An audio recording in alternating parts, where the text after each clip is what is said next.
Good evening, everybody. Thank you so much for being here. Oh, it's not going back. Let me start from here. Voila. I am Marianne. I'm one of the organizers of Legal Hackers Luxembourg, which is a global legal innovation community. And we are devoted to provide open access to legal knowledge in any sort, and also to foster creative problem solving at the intersection of law and technology. We are present all over the world, so there are like hundreds of chapters all over the world in all the 5 continents. And what is very amazing is that our community is growing very fast. So this is the map of almost 1 year ago, and I'm sure that in January we're going to be able to show you one where there are even more red dots all over the map. And as you may imagine, we are there where there are a lot of red dots in Europe. They're exactly in the middle. So usually our events are, maybe some of you has already participated. We really love to meet in person.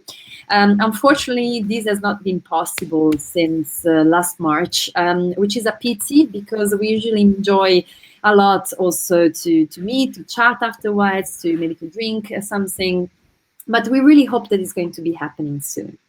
So to come to today's topic, we have organized an event which is focused on cybersecurity and COVID-19. The image has been chosen, the image that you see here, that was also the image of the event, has been chosen for 2 main reasons.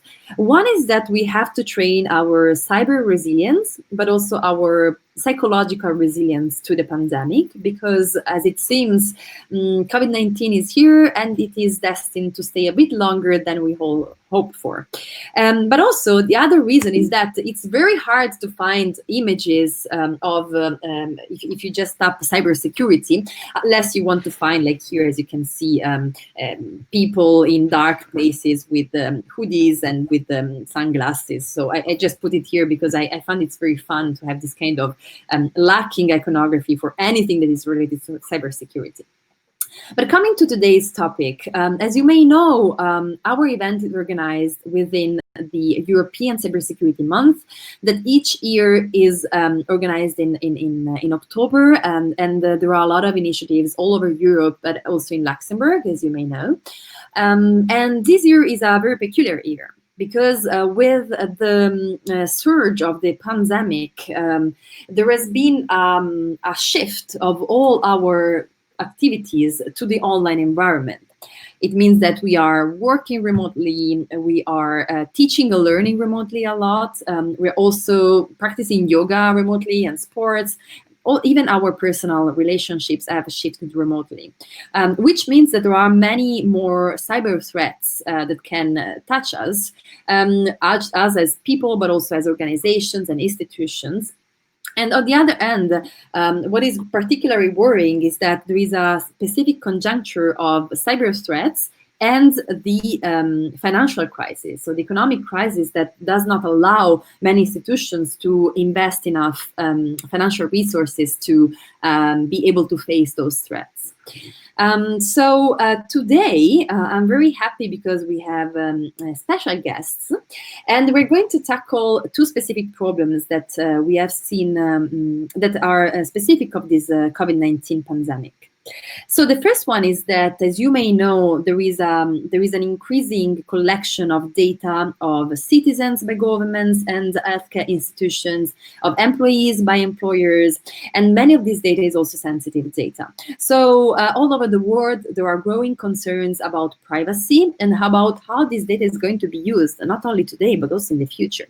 And this is why I'm very happy to welcome today Didier Hoareau, who is the CEO of Keexle OnePrivacy, and Chloé Lellinger, who is the Data Protection Officer of the Luxembourgish Institute for Socioeconomic Research.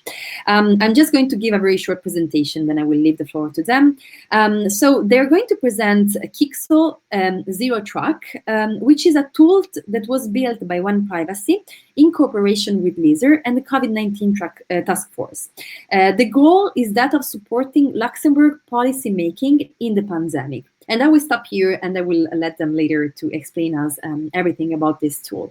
What I was mentioning also earlier is that what I found that is a positive aspect, let's say, that I personally find in this pandemic is that it has encouraged a lot of people, researchers, practitioners, technologists, activists, anybody, a lot of people to take action and to respond to the challenges that we are facing today. So there is a lot of creative problem solving, as you were mentioning in the beginning. For what concerns the second topic of today, we have another guest who is Zia Alpe-Jensch, who is a researcher at the SNT, University of Luxembourg, and he has spent the last 3 years in analyzing cryptographic ransomwares, their vulnerabilities, but also the vulnerabilities of antivirus softwares. And this is also particularly important today because we see a surge of ransomware attacks all over the world against very important and essential facilities. For example, today there was a news about attacks against the hospitals in the US, which, as you may imagine, impacts their capacity of providing essential services, essential healthcare services. But there were many more cases this year, and I'm sure that these cases are destined to grow in the future. So it's a very important, ransomware is also a very important topic of this crisis. That's it. I will just give a little bit of information about how the event is going to take place. Everybody's muted, I think, by now. If you want to turn your video off, I think that there's going to be less possibility, let's say, for problems with bandwidth. And if you have questions or any kind of comment, I really encourage you to write in the chat because we are in this all together. If we're face-to-face, it would be easier, but don't worry, just write in the chat whatever questions you may have for the speaker, whatever comments you may have. And then in the end, maybe we can all turn on our camera and make some networking. A little disclaimer, we are video recording. So this is why what you write in the chat is going to be recorded. So just be aware of this. And we also are present on social media. We would really appreciate in case you would like to tweet or to write something, even on LinkedIn, about these events. These are the hashtags that we use. For today, Legal Hack is our hashtag as Legal Hackers. But as you know, it's the Cybersecurity Month, and the motto of this year is Think Before You Click. So if you're happy to tweet, we're also happy if you do so. And lastly, if you want to follow us on our Twitter account or LinkedIn account and even on Meetup, so that you're going to be always informed about our following events, we would be very happy. And also, I wanted just to say that if you are developing any kind of legal tech innovation, if you would like to propose a topic that you think it's important to tackle together as a community, just write us, and we're very happy to have you as guests. With this, I will leave the floor to Didier and Chloé, and I will stop sharing my screen, and I will.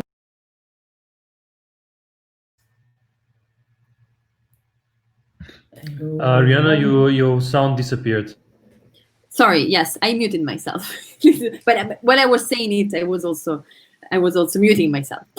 So if you want to share your screen, Chloé and Didier, you're welcome to do so. Yes, thank you, Ariana, for this presentation and for organizing this at the Legal Hackers. It's really, I hope everyone is safe. We are 18 in the group now. I hope everyone is safe and everyone is not suffering too much of the new measure that will be implemented in the different country you are living in.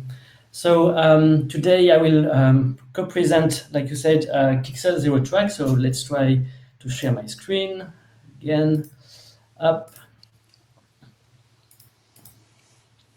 So I think it should be okay. Is it okay? Yes. Okay. Okay. So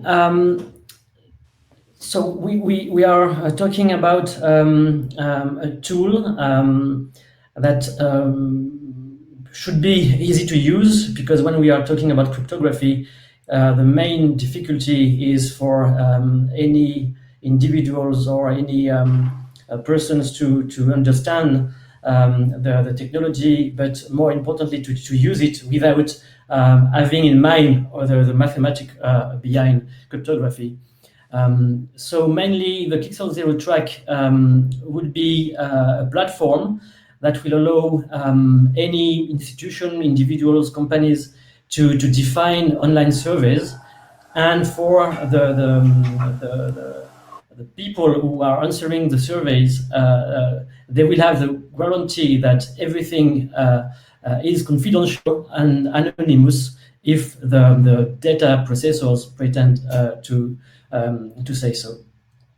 So just a quick reminder of my company. So my company is named OnePrivacy, and we are a young company in Luxembourg, and it was for us really important to be in Luxembourg because of the regulation, the laws implemented here in Luxembourg that allows any company to do end-to-end encryption, privacy by design, without fearing some law enforcement and some pressure on implementing backdoors in our solution.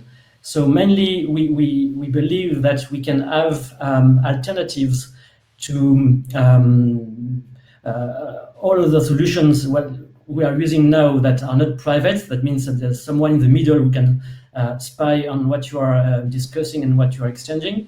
So we have developed a lot of things regarding how to interact and communicate and collaborate online. And one of our first proof of concept, which has been in the market last year, is named Keexle. So the main idea of Keexle was to prove that you can have a Jitsi plus a Dropbox plus a Messenger plus a calendar plus anything you want when you are collaborating online, but in a confidential way. So we are implementing the confidentiality thanks to end-to-end encryption. That means the software really transparently generates private keys for you, and you are exchanging your public keys and with your participants, and thanks to asymmetric cryptography, you can interact only with the people you have defined the public keys you want to interact with, and only a person who has the correspondent, the dedicated private key to a public key can decrypt what you are sending to him. So with Keexle, we started in March when the lockdown appeared to think that we will never be able to fight Microsoft Teams, or when I mean fight is to propose a confidential alternative. So we will not be able to propose anything else because, like you saw, everyone used these tools during the pandemic. We were in front of a wave of free tools and that were not confidential. So we decided during the beginning of the lockdown to participate to the competition organized by the European Commission called EU versus Virus, and we decided to accelerate our idea of how to promote encryption. And we decided to open source the Keexle technology, and with in mind to offer to developers SDK that will help them to define tools that even us we will not be able to develop because we are a small team. For example, you can have Jitsi end-to-end encryption, you can have a Doodle end-to-end encryption, you can have a collaborative text editing tool and so on, built on top of Keexle. And so we have been selected by the European Commission and by the juries during the month of April. And now we are dedicating our business model to the promotion of encryption thanks to the Keexle SDK. And because of this competition, so just to make it simple, you define collaborative application like usual, but now any third parties will never be able to decrypt what you are sharing with this collaborative application. Because just remember that the cloud is just someone else's computer. And that's how we met the LISER, the institution that Chloé will present now, and to provide our expertise to a public institution in order to secure and make everything confidential and anonymous with their needs. So maybe Chloé, I just let you with the next slide. Yes, thank you. So yes, LISER, so the Luxembourg Institute of Socioeconomic Research, as you might know, is part of the Research Luxembourg, and the Research Luxembourg is composed of the University of Luxembourg and with the two others research institutes, so the LIST and the LIH. The research in Luxembourg organized itself during the pandemic to support the government and also to make research on health topic. So LISER, as part of this group, took over a work package on economic impact of this pandemic, and obviously to conduct research and moreover the economic and social and economic research, you need data. To this regard, and in parallel with the development of Didier's technology, so the OnePrivacy technology, we had defined actually some data protection requirement. It's on the next slide, please.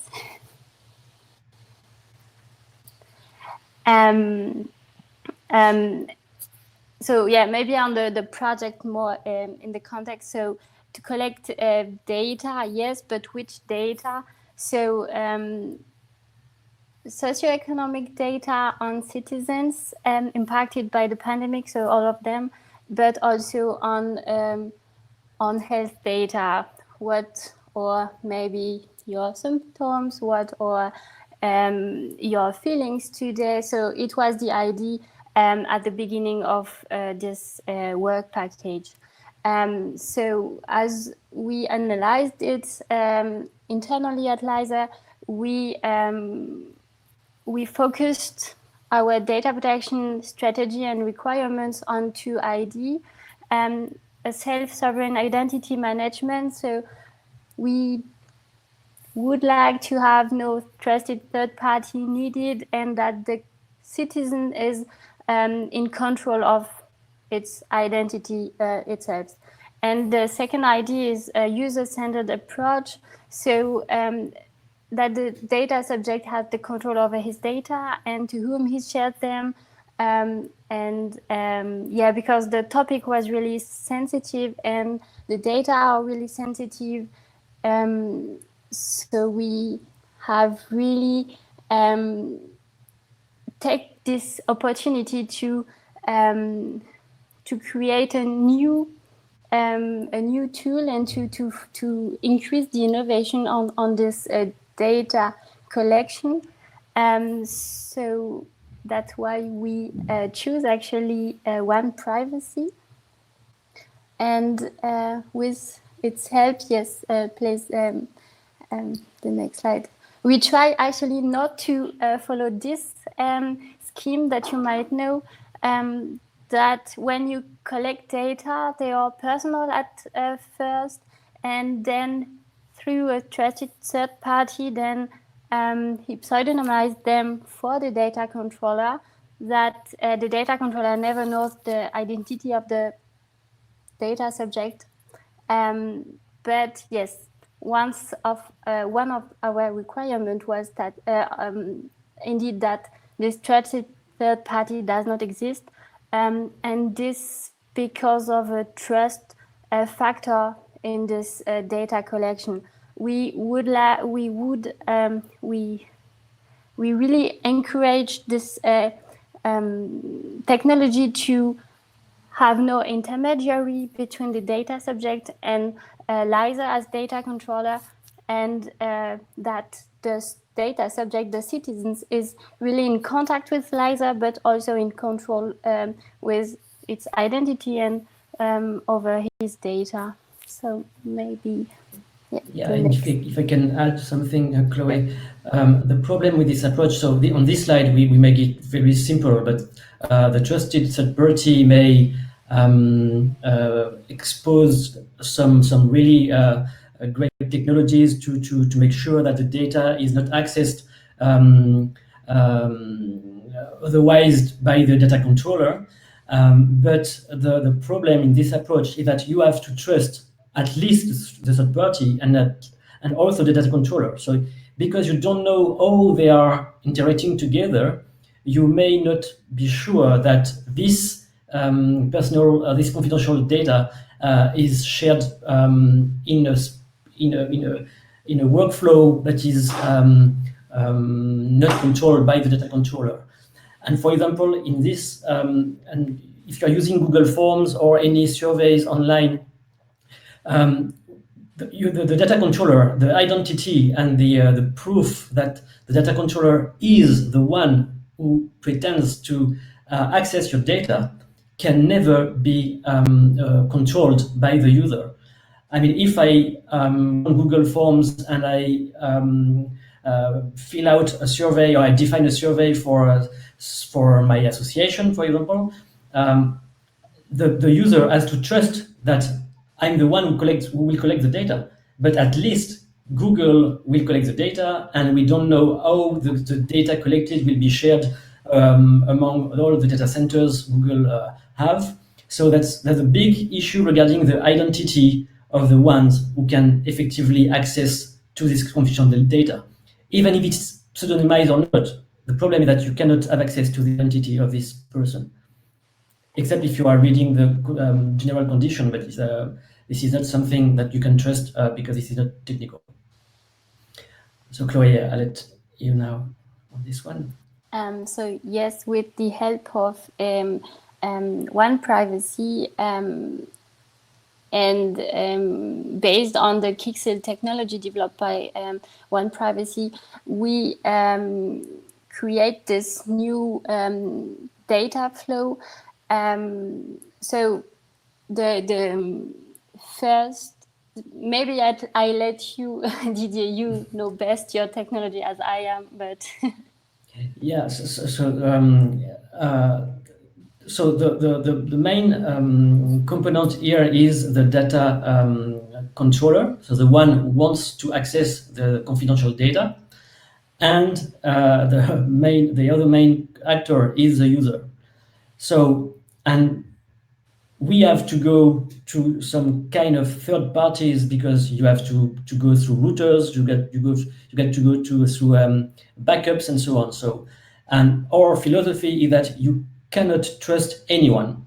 So the idea is that any institution, so here is the LISER, they subscribe to the Keexle ZeroTrack service. So they provide to Keexle ZeroTrack a public key, plus the online form they want to publish. And any person who wants to fill out the survey, so it's done automatically inside the browser. So the ZeroTrack platform has been implemented in a cross-platform way. So it's available on any mobile devices and on any computer with a basic laptop.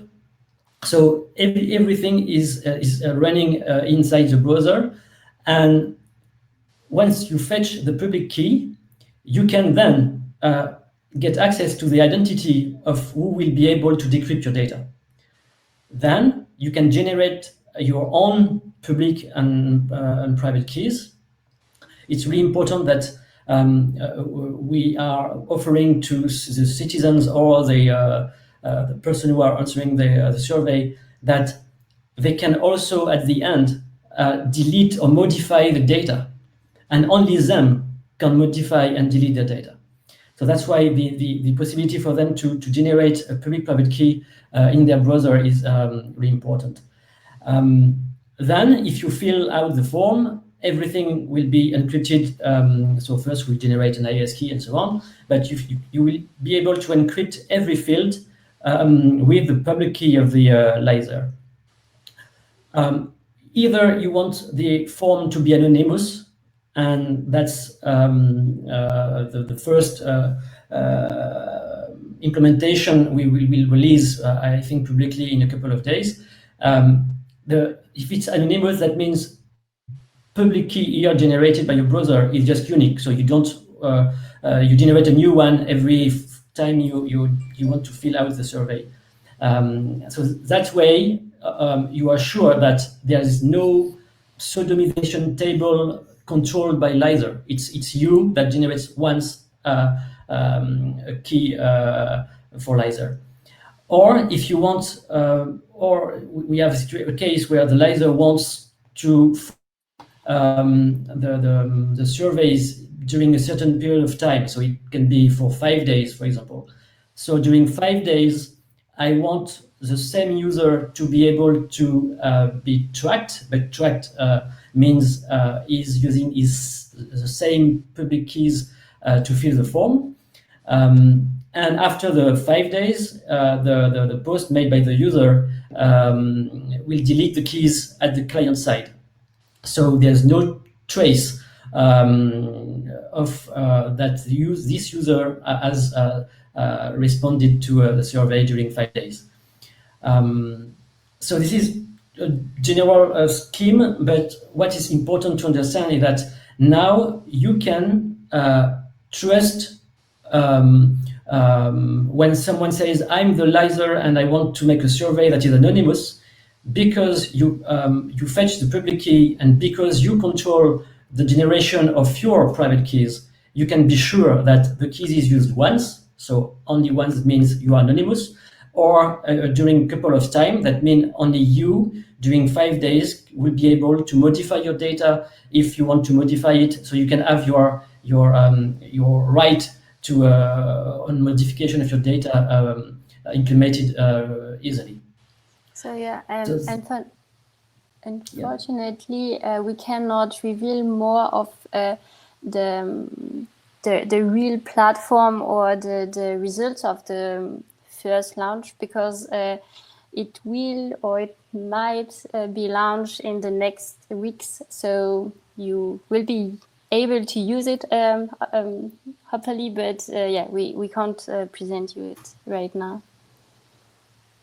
So yeah, we are trying to launch the tool, but we need some kind of support that requires from us some steps before communicating. So that's why, for example, the name of the platform will not be revealed today. But I think, and I really believe that even that we can explain how privacy is working, how the encryption is working, and I will be glad to inquire also regarding the legal aspect and the new possibility for the citizen to control what he has submitted is important, and we will be pleased to answer your questions. Yeah, and the second step, as already mentioned by Didier, is actually to have a pseudonymized survey on this platform. So to have longitudinal studies also allowed by this platform. The first version will be only anonymous, but yeah, on the second version, I hope we could do a pseudonymized survey. Yeah, Okay. we can summarize the flow like this. Usually, the pseudonymization table is hosted by someone you can't physically access to. Legally, you can ask something, but physically you cannot have access to this pseudonymization table, so you don't know how your ID, your identity is managed. And with Keexle ZeroTrack, this time the pseudonymization table is hosted on your device. So if you are responding a survey for 5 days, you can control if you are choosing the same ID or another one every day. So that means you have a real control, and because you are having your private key, you can ask a platform to delete your data, and because you have signed this request by your private key, they can trust that this person who has submitted the data 2 days ago is the same one as who is asking to delete it now. So it's really a matter of trust implemented thanks to end-to-end encryption. Very good. Thank you so much, Didier, Chloé. Maybe I do have a question just to start the discussion, but I also encourage everybody, if you have a question, just to post them or just to, speak up. It's not a problem at all. And maybe what I was wondering is, what kind of use cases do you foresee? So where and when is this tool going to be very useful? If you can reveal that, because what kind of data do you expect what kind of service do you expect to organize? So maybe the first use case from LISER side was on this COVID pandemic. So to be able to maybe to collect symptoms of citizens to create risk maps. This is also published on the Research Luxembourg website, this work package 7. So we had this objective, this goal with OnePrivacy is to allow this data collection on sensitive data, on health data, and as already mentioned, maybe in the second version, to allow the longitudinal following on the person and his symptoms. It's the next steps in the project. But we actually during this project, during this development, we had a lot of new ideas to use this platform on very sensitive topics like racism, opinions in Luxembourg, or some topics like that. I think in terms of research, it could be really useful for researchers, but I think Didier has also other interested use cases. Yeah, we are receiving in Luxembourg or also in France some surveys by paper asking you to fill out maybe some information about your family, your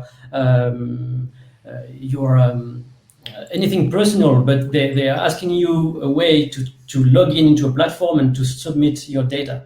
For example, if you are submitting your some information to myguichet.lu, so for in Luxembourg, you are logged in with your ID and you have submitted data thanks to this platform.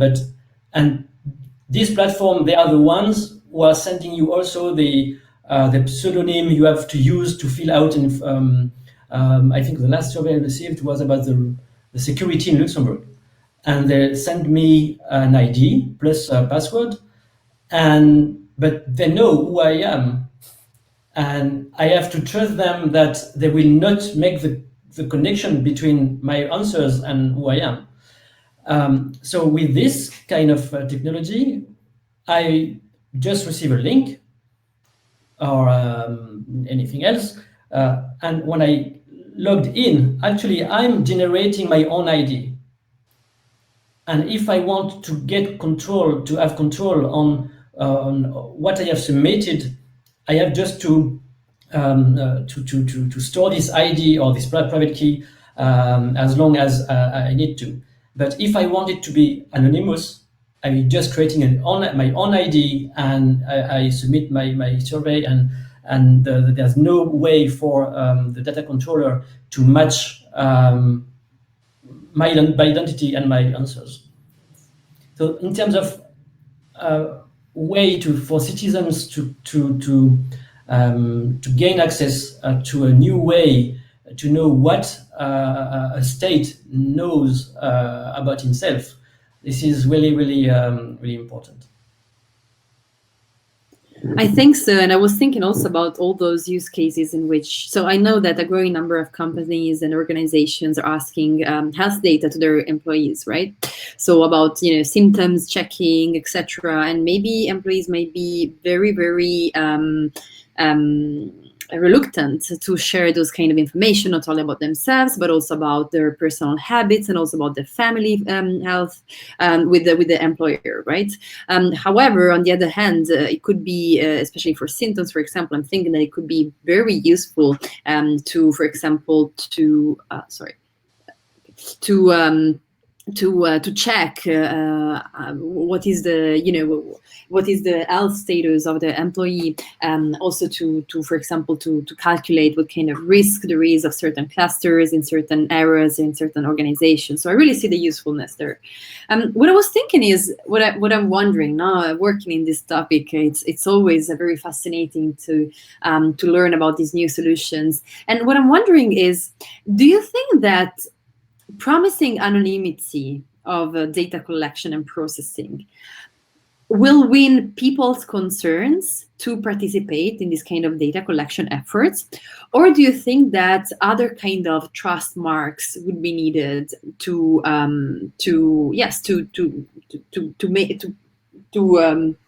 be sure that people are not overly concerned about these kind of activities? I think in Luxembourg right now, there is a real concern on what the state knows about us. And when I see the volume of data we have about citizens for good purposes, but we have them, and the people are more willing to give them if they know, okay, but they couldn't link them with the data they already have. So it's the first step in this data donation, so that the resident, the citizens know, okay, there is no way to link them with any other data. And then to, for the research at least, to have an open door to the citizens and to be able to talk to them and to explain them what we are willing to do with longitudinal studies. So there was a gap between what the research can do and what the people understand, and this anonymity at the first step will allow this discussion to be opened. What are the citizens willing to give? What are they willing to allow to do with the data? And for us, it was the first step, the anonymity, to then open the door to more possibilities. Yeah, I think that for research as well, it's super important to have some certain kind of tools in which you can ensure that the data are collected anonymously and treated anonymously, because it's very important, especially if you want to have some kind of, if you have satisfaction surveys, for example, but if you want to have a very, let's say, honest answers from the respondents. So I completely agree with you on that point.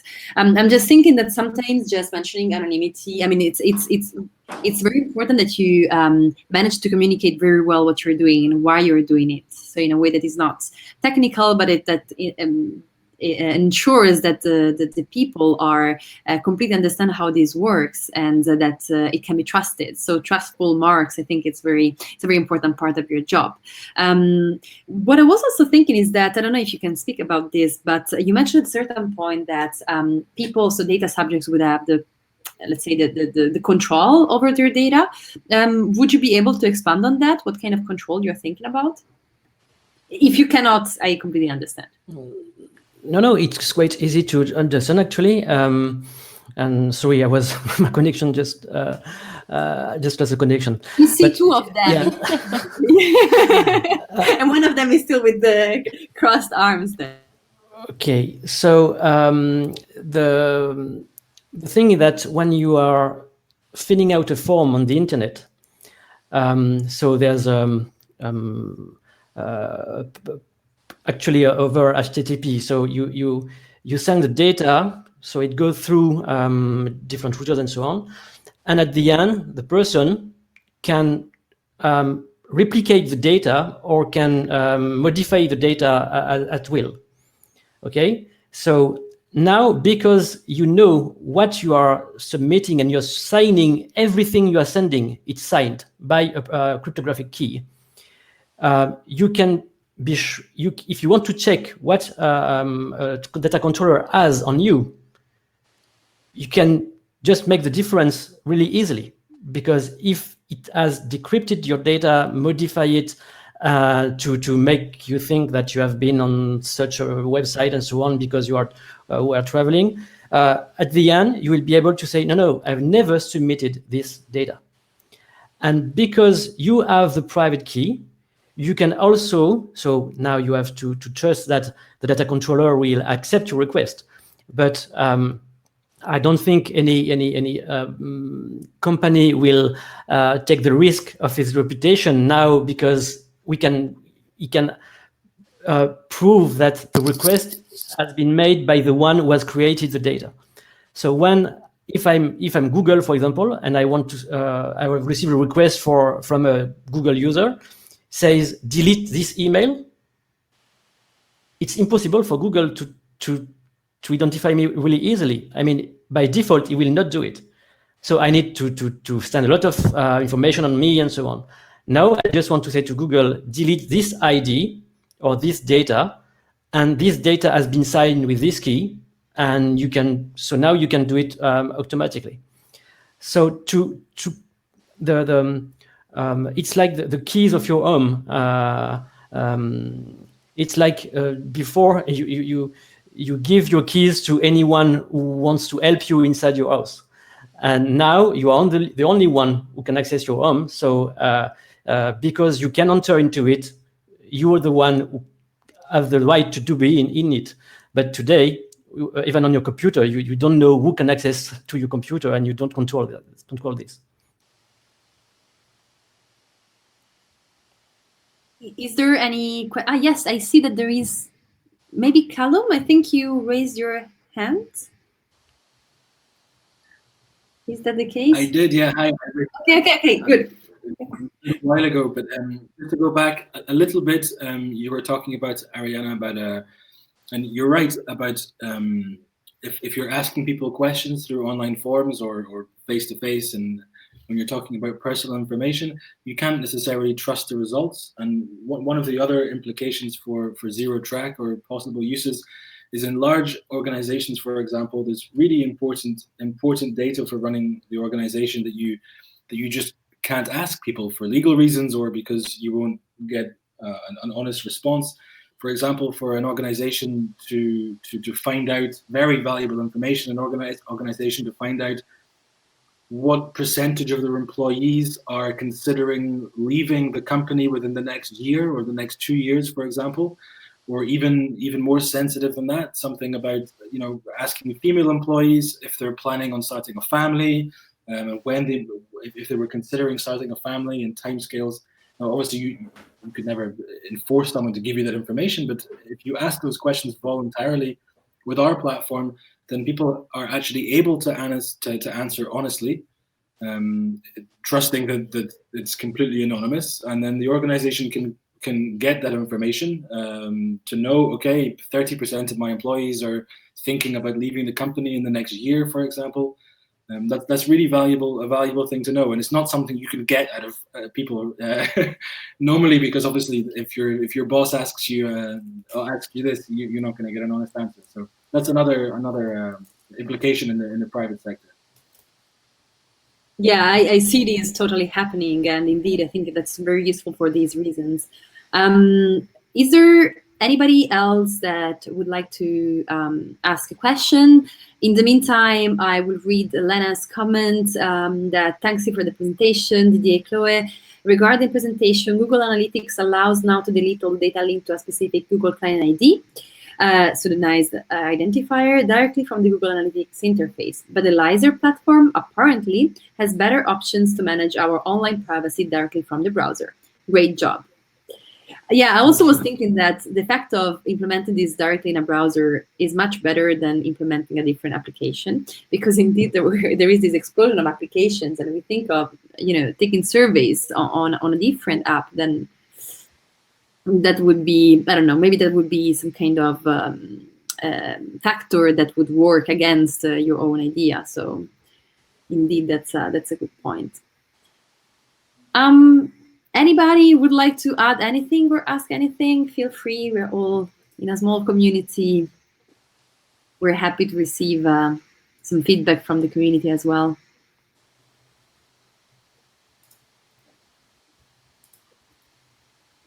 Okay. So otherwise, unless Didier and Chloé, would you like to add anything about, I don't know, how long we're going to be waiting for seeing this tool actually in practice in Luxembourg, whether we should watch out for specific news? Can you reveal anything about that? At my side, every night at 10 p.m. I'm just waiting for a phone call and asking for real deployment. No, we don't know, because okay, there is one project that for sure, if it's when it will be online, it will be you will have some answers about what on some questions like Callum answered. How do you engage people to answer some surveys?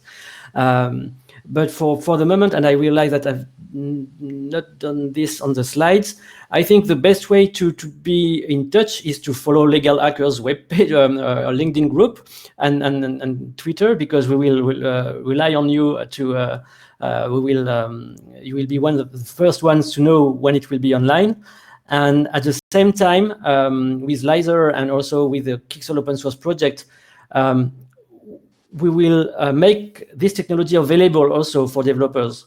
So that means you can embed some forms in your website to collect data anonymously, or to make sure that if I'm filling out a message on a web page because I want to comment something, I want to be sure that the ones who will read my comment is the owner of the website, and not the Google Analytics or now the Microsoft Clearview that analyzes everything with artificial intelligence and bots and so on. So I think, Chloé, we will, if on this project, if there's something public, I think it will be really easy for you to understand that you have been part of the unveiling of something big. And for the others, I think we will rely on your community and your social media networks to promote encryption and legal aspect of encryption. Yeah, we are expecting to launch it next week, but it could it could be in 2 or 3 weeks. We can't manage the launch right now. So, but at this time, we can say next week, hopefully, and then we'll see what happens. Very soon. Yeah. Okay, thank you. We're very happy to be part of this amazing, very exciting revealing, let's say, unveiling of this new tool. And I really hope that it's going to be helpful to tackle the pandemic. I'm very sure about this. So thank you so much for being with us. Also, just want to say to the participants that you're always able to contact at least OnePrivacy on LinkedIn and Twitter, if I'm not wrong. So that's also possible if you would like to learn a bit more about this tool and also other solutions that they offer. With this, I would like to leave the floor to Zia, who is our next presenter, and is going to shift the focus, let's say, of today's event towards ransomware. So thank you so much, Zia, for being with us today, and I leave you the floor. You can share your screen. Thank you. Thank you very much. So let me stop my camera and start sharing the screen.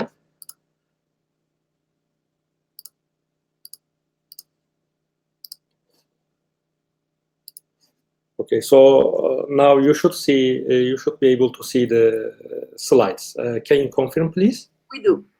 Okay, great. So hello everyone. So I would like to share the outputs of my research on ransomware. So what is a ransomware? In today we know that ransomware is something that tries to extort money of the victims, and there are different techniques that ransomware uses for this purpose. The first one is encrypting files so that the victims are forced to pay for decryption keys. Another technique to extort money is to lock the functions of the target system so that the computer or the device cannot be used by its owner.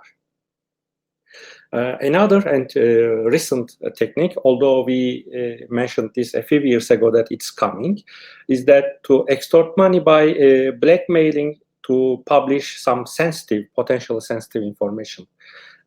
So there are currently 3 techniques to extort money from victims, and ransomware is the malware that does this nefarious task. And why ransomware is important? Because its damage is huge. In the past, it was only money, and which we can say that money can be replaceable, although it's huge. For example, the NotPetya ransomware caused some damage, more than 10 billion United States dollars, according to the White House. So it's really a big economical damage, but the damage is not limited to economics. Ransomware also targets other venues like transportation and government agencies, which distorts the social life of people in a very serious way. And even more importantly, ransomware targets hospitals, healthcare institutes, and even in this case, paying may not help. Because ransomware guys are cyber criminals, and there is no reason to trust them. They just may change their minds and ask for more money, and even in some cases there is more damage than money. Very recently, a ransomware attack shut down the computers of a hospital, so that the patient had to be rerouted to another hospital, and on the way the patient unfortunately died. So this is probably the first documented victim of ransomware that caused death.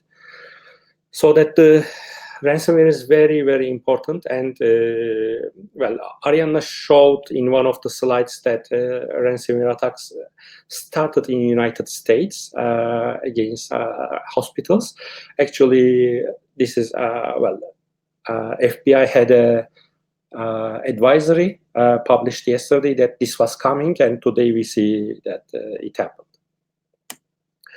So cryptographic ransomware is very, very dangerous, and it's the most damaging ransomware, the sort of most damaging ransomware. So let's see how it works. It all begins with infection. maybe a malicious email with some macro-enabled Word document which contains the malware downloader, and maybe a carefully crafted and malicious PDF file. Whatever in this email, when the victim opens the attachment, the ransomware gets executed and infects the computer. Or a maliciously infected USB flash can also cause infection. And very interestingly, some zero-day exploits might also cause ransomware to propagate on the network without users mistakenly executing them, like as it happened with WannaCry. Only the computer, the only requirement for being infection is that the victim's computer is turned on, so that the ransomware just sends a maliciously crafted network package which automatically executes the ransomware. And once the infection step is done, ransomware starts with enumerating target files. Like it chooses what files to encrypt. Maybe PNG files, like important photos, pictures, or maybe some other important documents like Excel files, PDFs, source codes, drawings, anything that the cyber criminals might deem important will be added to the target list of ransomware. And next step, ransomware acquires encryption keys. This is crucial because a strong encryption key makes the ransomware successful. If the encryption keys are weak or guessable or can be retrieved without paying, then ransomware business model collapses. And there are, we observed 4 techniques to acquire these keys. First one is to download the keys from a command and conquer server that is a remote server on the internet. And another technique is to utilize a non-cryptographic pseudo-random number generator. They are usually based on the time of the execution, so their outputs can be guessable. The third option is the de facto we call CSPRNG. Recording is on. Okay, and the third one, the last technique, is to use hard-coded keys. That is, the ransomware developers writes the secret value, like a string of a password, just when developing the ransomware and compile, so that when you obtain the ransomware, you can extract these keys. So after this step, this was important that we will use this information for a robust and clever defense to stop ransomware. After the keys are obtained, ransomware starts encryption. The files are read from disk, encrypted, and overwritten or maybe deleted, and a new file is created depending on the ransomware. This technique may change. And once the files are encrypted, the victim is notified. So this is the general flow of a ransomware. And the current detection methods, let me talk about current detection methods. And for this, we will remove the not so critical parts of this operation flow. So the critical parts are to when enumerating the files, acquiring the keys, and disk input output. That is where the encryption happens. And before our technique, we introduce our technique, we can classify the current detection methods into 3 clusters. The first one is behavioral analysis that watches the system for abnormal programs that accesses more files than others, or changes the structure of files, or writes to files so that the file type changes, and so on. So makes something that unusual from regular and benign applications. The second one is case grow, and it's to stop, it's to collect cryptographic material and to store them in a secure place to use it for recording files if an attack occurs. And the third one is to use decoy files, so that if a process maliciously acts, it will access these decoy files, and once a process accesses these decoy files, it will be stopped. So that these three techniques forms the basis of the state-of-the-art anti-ransomware techniques. So, as Ariana introduced, my research involves finding the problems, finding the issues in these techniques, because we have to be in a few steps ahead of the ransomware guys. Otherwise, if their attack gets their target, so that if they become successful, it's almost nearly impossible to reverse their damage. So that if they encrypt the files in a proper way, decryption is mathematically not possible. It's so that we have to stop the attack in such a way that the ransomware guys should not be using something that we cannot detect. And for this reason, we looked at the ransomware evasion techniques, and we identified that one of the behavioral analysis detection techniques is to monitor the file type changes. And they do so by monitoring the first leading bytes of the files. And we discovered that if we skip the leading bytes, for example, a few kilobytes, it wouldn't hurt for ransomware guys, because for a sufficiently large file, 5 kilobytes is nothing. And if we skip these bytes, the detection of file type change will not occur, so that we will evade the detection and continue the encryption of files. So, for example, a PDF file always starts with this %sign and PDF and dash letters or characters, so that if we skip these characters, it would be fine. And we just, to be very, very safe side, we skip 5 kilobytes, and then nothing would be detected.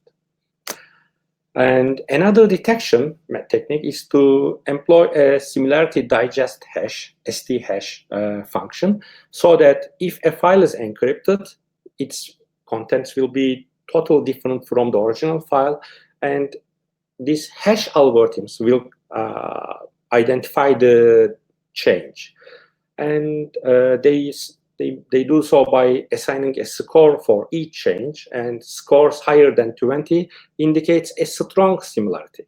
And we identified that if the file is not entirely encrypted, then we can lower this score, so that if we, for example, encrypt 30% of a file, the similarity score will be almost lower than this 20, so that the files will not be the change will not be detected by the monitoring system. Another technique is that change in the entropy of the files. Whenever a file is encrypted by a strong encryption algorithm like AES or other standard algorithms, its entropy will dramatically increase. For example, a Word document or a PDF document or an Excel document, whenever encrypted, their entropy gets very, very, very close to 8, so that even if there is a small change, we can easily detect the file is encrypted. And to bypass this, we said that we can develop a simple encryption that just permutes 2 bytes. For example, for a 6 bytes of file, we can say that byte 1, 2, 3, 4, 5, 6, and we just permute the positions of the bytes and concatenate them to create an encryption. And this encryption technique just keeps the entropy of the file same, so that even this entropy monitoring will not work to detect the ransomware. And combining these evasion techniques, we developed a ransomware prototype and tested against CryptoDrop and data-aware defense, 2 prominent anti-ransomware systems that even was commercially available. And we tested them on a Windows 7 by putting some decoy files for popular types, and tested if our prototype could encrypt these files without triggering the anti-ransomware system. And we confirmed that by entirely encrypting the files, we could evade data-aware defense. However, to bypass CryptoDrop, we had to use partial encryption, as I explained, and encrypted the 30% of each file. That means for each 100 bytes, we just encrypt the 30 bytes, then skip the rest. And in this case, we saw that binary files were totally corrupted, that they were not usable in any way. So that Microsoft Office couldn't open the Word document or Excel documents. JPEG files couldn't be rendered. Only the text files, plain text files, were partially readable. The areas that we skipped were still standing there, but the encrypted parts were totally unreadable. And I would like to show the effect of partial encryption. You may think that it leaves the data as only encrypted 30%. No. So these JPEG files or PDF files are compressed data types, and if you just temper a few bytes, then it would be its effect would be huge. So that even encrypting the 30% would this do the entire file unreadable or unusable, so that the Mona Lisa gets totally gray. So this is one of the things that we discovered in the current anti-ransomware applications. And another technique in ransomware detection is to use decoy files. So it's to use deception against ransomware. That in this context, deception means putting decoy files among the genuine files of users, so that and informing user that these are decoys and do not touch these files, so that the user is assumed to not touch this file, so that if something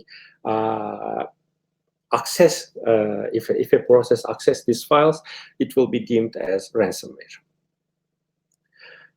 This is particularly important to use against anti-ransomware systems, because it's quite accurate. If the user doesn't touch these files, then it should only be ransomware to access this file, so that it's very accurate.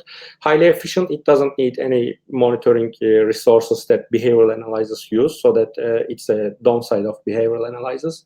They use too much energy and computing power. But for decoy files, it's very, very efficient. And so that since accurate and efficient, we can say that the detection is almost near real time.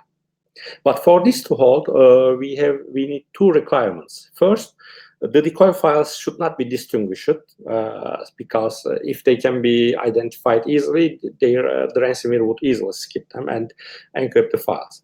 And they should be usable, because if the decoy files interface with user, then user turns off the defense.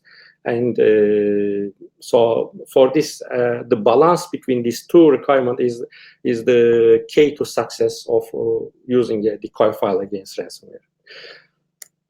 However, we identified that one of the well-known anti-ransomware that uses decoy files generates decoys so in a weak way, so that detection of these decoys, identification of these decoys is very, very easy.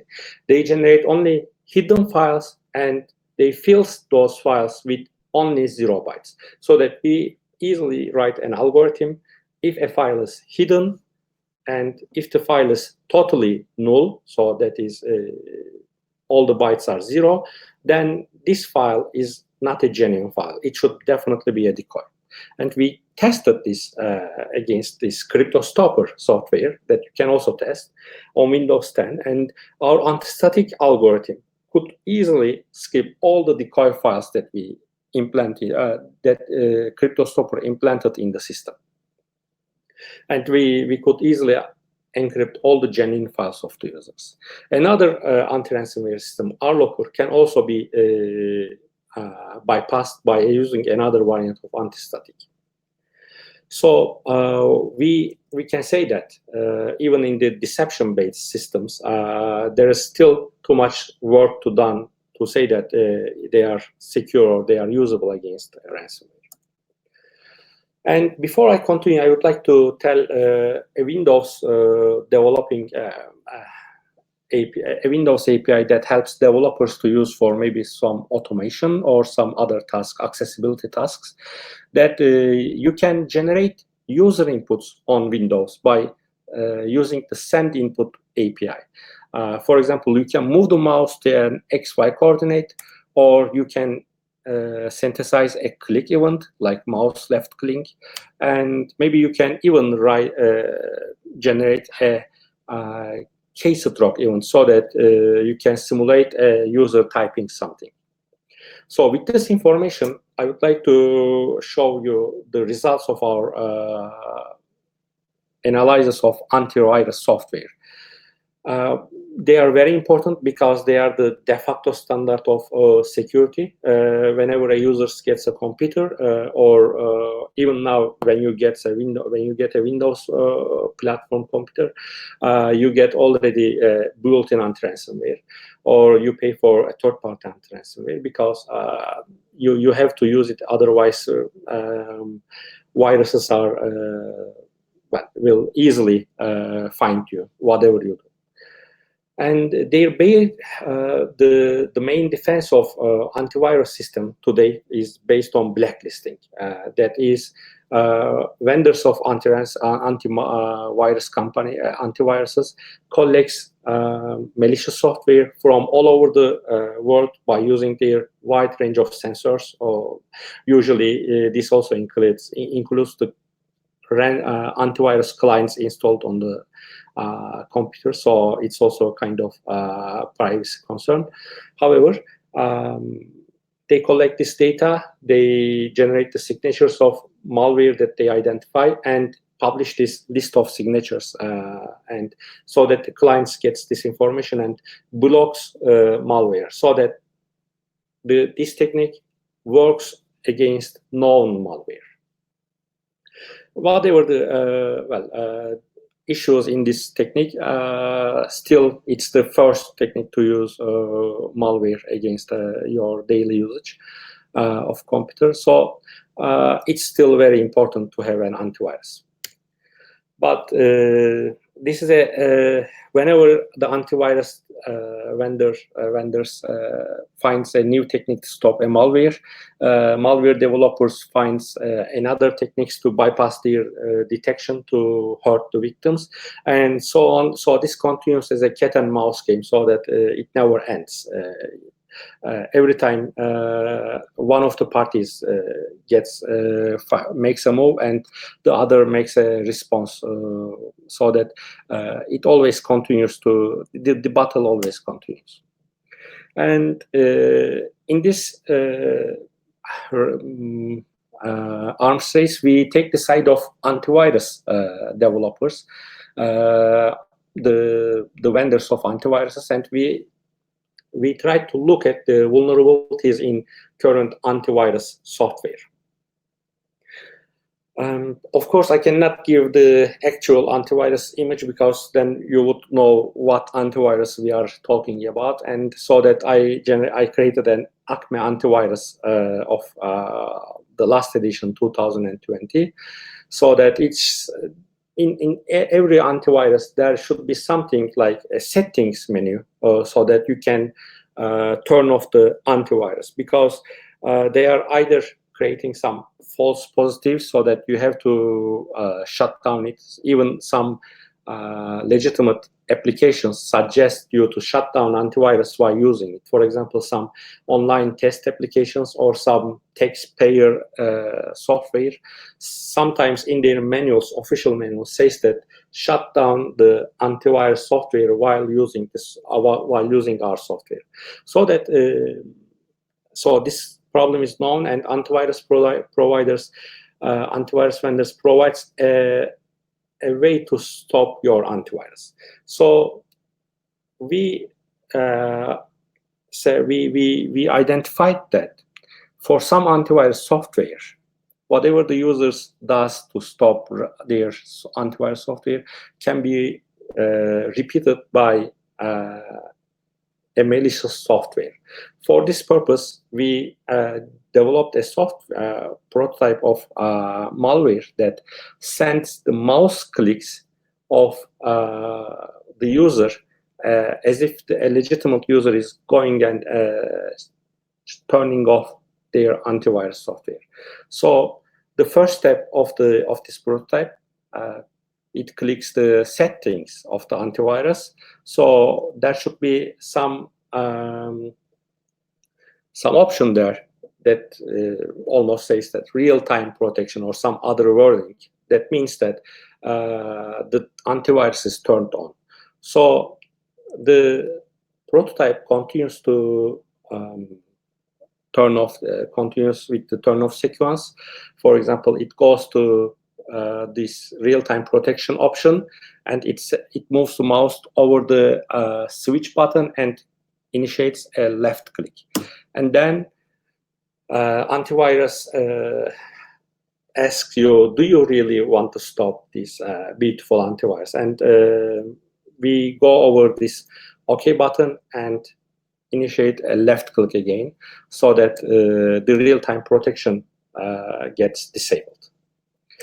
And we tested this on 29 antivirus software of 29 vendors, and we collected these vendors from the reputable test companies like AV Test and AV Comparatives, and all the tests has been performed on a very recent version of Windows 10.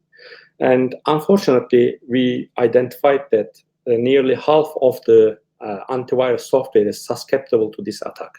That is, we could turn off 14 vendors of vendors antivirus software very easily, which corresponds to more than 29% of the antivirus market for consumer grade products.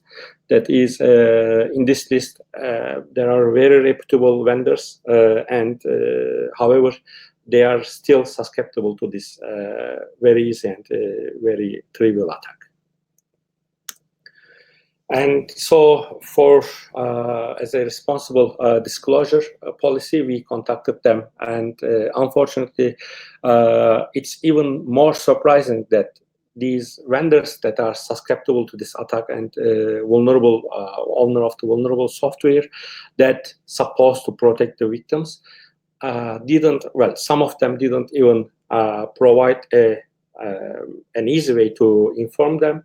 Some of them, only a few of them provides a secure way to communicate.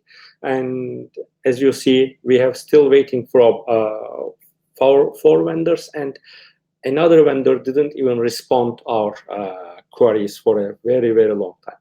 So it's a very bad picture, unfortunately, but it's the reality that some of the antivirus vendors just makes a very nice PR. However, they do not provide the high quality of defense. And I would like to let you know that vendor 4 added our names to its Hall of Fame and awarded us a bounty. Vendor 27 will also add our names to its Hall of Fame. And I hope that the other vendors, if they communicate back to us, we will continue with working them, informing them, and how to solve their problems. We will try to help them. And I'm sorry to interrupt you. Maybe we're getting a little bit over time. So I was wondering, yes, because I was wondering maybe you would like to share a few last words, and maybe we can also open the floor to some questions. What do you think? Oh, sorry. Of course, I just saw that I started quarter to 7, and it will end up 7:30. So sorry. Then I have made a mistake. So let me. No worries, but maybe yes, in a way we can also wrap it up. And I also need to say that I want to pass the barrier to France before everything is going to be closed personally. But maybe yes, if you would like to share something else, and then I would like also to ask you a couple of questions actually. So I would like to just show this then. We identified that 21 cryptographic ransomware samples that we can find out of more than 100 samples uses codes that copy-pasted from public repositories like Code Project or GitHub or Stack Overflow. And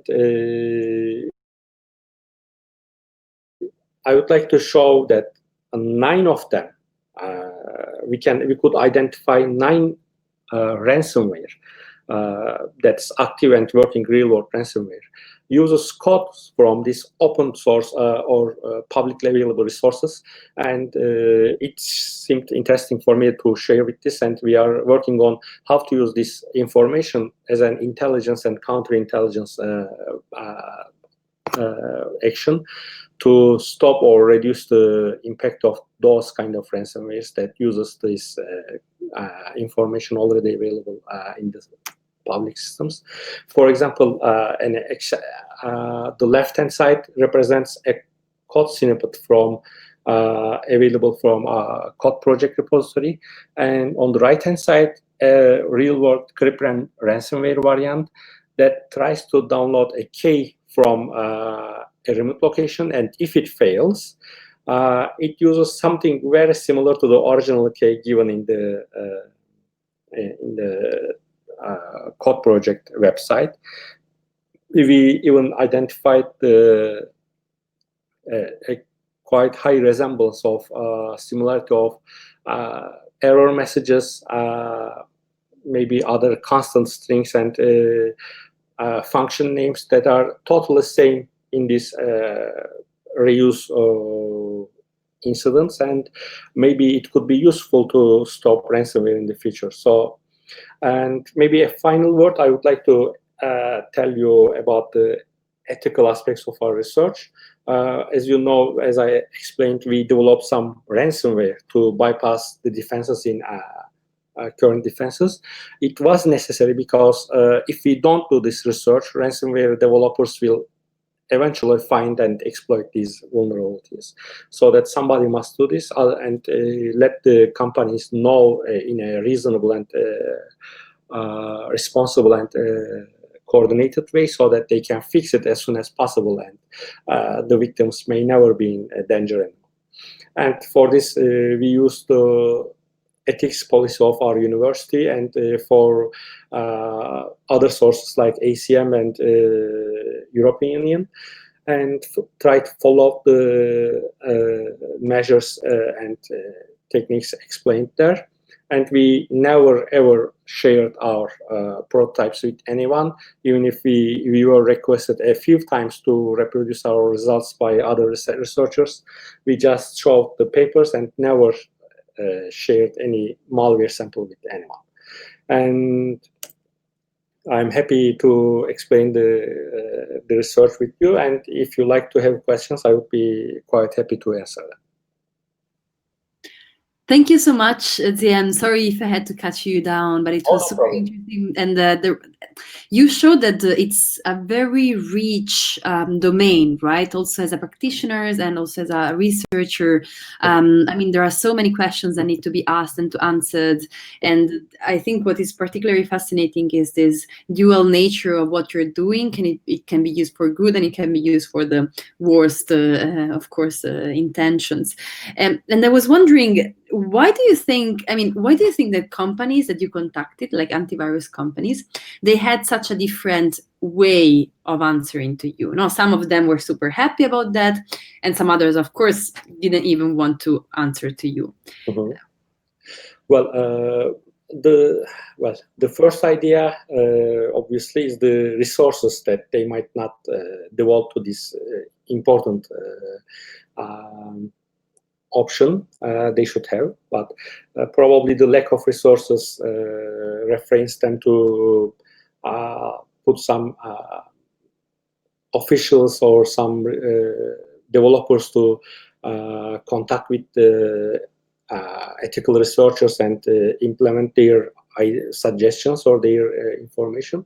And this is probably the most important reason that they don't know the real value of this, probably, so that they don't share their resources in a better way. And oh, are you still there? Mm-hmm. Yes. Sorry, your image froze. But I was thinking also, now at the end you showed this slide in which you were saying we do, when we work and we find vulnerabilities, we do abide to certain ethical rules and guidelines. But it changes, right? Because if you are a researcher, so you respect certain guidelines and you're also kind of represented and covered by an academic institution. It really changes, right? If you are let's say as a hacker that is not that cannot be protected, so to say, by an institution. Mm-hmm. Do you think that other people, practitioners and activists and white hackers, do you think that they can act as freely as you can, or do you think it's much more difficult? I think if I say that from my own observation of myself, I can say that they act more freely. And however, I think this is the best way to follow the guidelines of the university, because being free may also mean that some be doing some damage. For example, in one of the papers, there's a Turkish guy called Utku Şen, published the first open source ransomware on GitHub. So after that publication, after that GitHub repository was open to public, the number of ransomware that uses his own technique increased dramatically in that year. That increase forced him to make the repository private, so that the public still, although they can still access the codes, of course, because somebody else copied the repository. The guy might have some good intentions. We cannot know. He says so, but let's say we believe it caused a dramatical change in the ransomware ecosystem, so that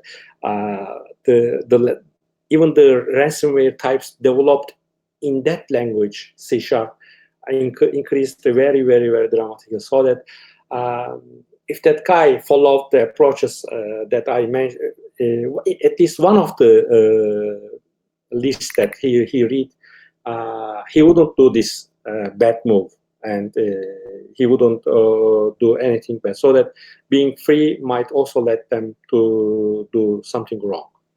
Do you think it was an awareness? Sorry? Do you think that this guy was unaware of the consequences? Might be unaware, or maybe he wanted to be famous. We don't know. Who can know?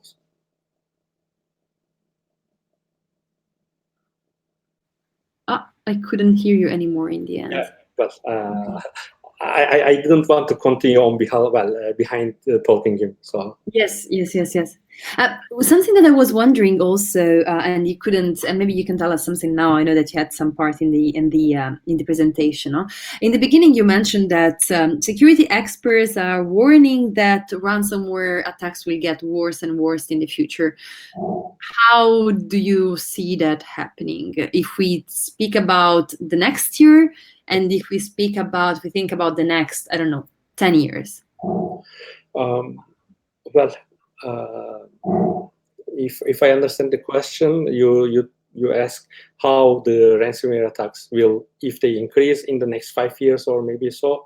I think as long as this blockchain and Bitcoin is valuable, ransomware attacks will continue to increase, because this ransomware was known maybe from the late 70s, but there wasn't any way to get the money from victims in a non-traceable way. so that the authorities cannot follow. Bitcoin provided this, so that the victims can buy Bitcoin, and they can send Bitcoin to ransomware creators. However, the authorities cannot monitor this traffic and cannot find the developer. So the last the missing part of this process was completed with the blockchain, so that as long as it's available, this lucrative business will continue to increase very sharply. I think there might be some messages. I see them, but no, sorry. Many people are thanking you for the super interesting presentation. I would also like to mention that maybe, Tzia, if people would like to continue this conversation even offline, even more technically, I know that you made an effort also to explain to people that do not have any expertise in your domain to, let's say, to be able that everybody would be able to understand. I think that they can also contact you maybe in private, yes. in case, right? And yeah, and I would say that maybe is there anybody else that would like to add any comment or question? Even you can raise your hand. There is a little hand icon on the bottom of your screen in case you don't want to write.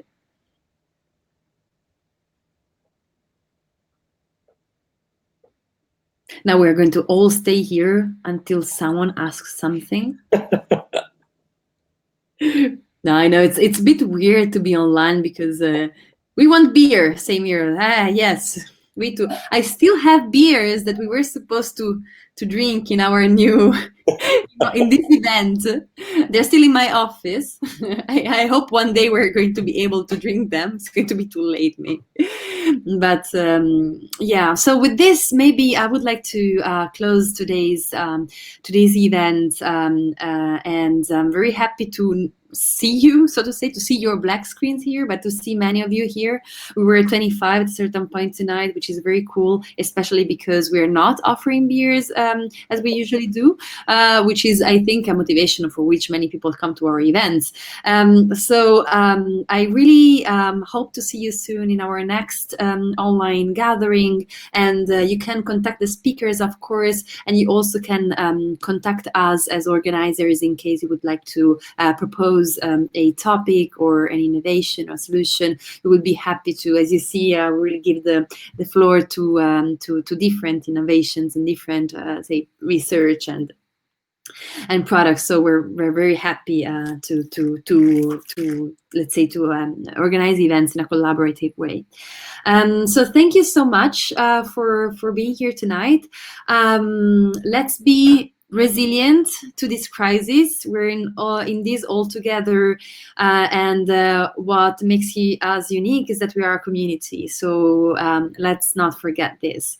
And see you soon, all of you. Good night, and well, see you next time. Bye bye.